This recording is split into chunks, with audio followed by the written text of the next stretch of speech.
গত রাত্রে একটি বিশেষ অভিযানে 5টি চোরাই মোটরসাইকেল সহ একজন চোর মোটরসাইকেল চোর চক্রের সদস্য এবং এরা আন্তঃজেলা আমাদের এই মাগুরা, আমাদের যশোর, ঝিনাইদহ, ফরিদপুর, রাজবাড়ী সহ আমাদের এই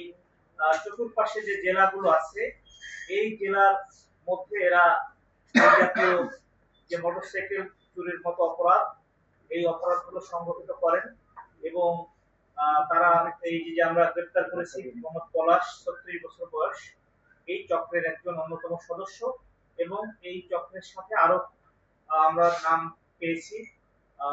তো এই চক্রটি দীর্ঘদিন ধরে আমাদের এই এলাকাতে এই মোটরসাইকেল চুরির সাথে সম্পৃক্ত ছিল এবং তারা সেটি করে যে আমরা যে একটি আপনার মুরগির ফার্মে অভিযান পরিচালনা করে আমাদের অতিরিক্ত পুলিশ সুপার সম্রাট খায়রুলের নেতৃত্বে আমাদের মাগুরা সদর থানার অফিসারদের সম্মিলিত প্রয়াসে এবং আমাদের এখানে সিসিআইসি যেটি আমাদের প্রতিদিন আপনাদেরকে বলেছিলাম সেই টিমের সহযোগিতায় আমাদের এই আভিযানিক দল গত রাত্রে মোহাম্মদ পলাশ 36 বছর বয়স আমাদের এই পৌরসভারই একজন যুবক কিন্তু সেই চক্রের সক্রিয় সদস্য এবং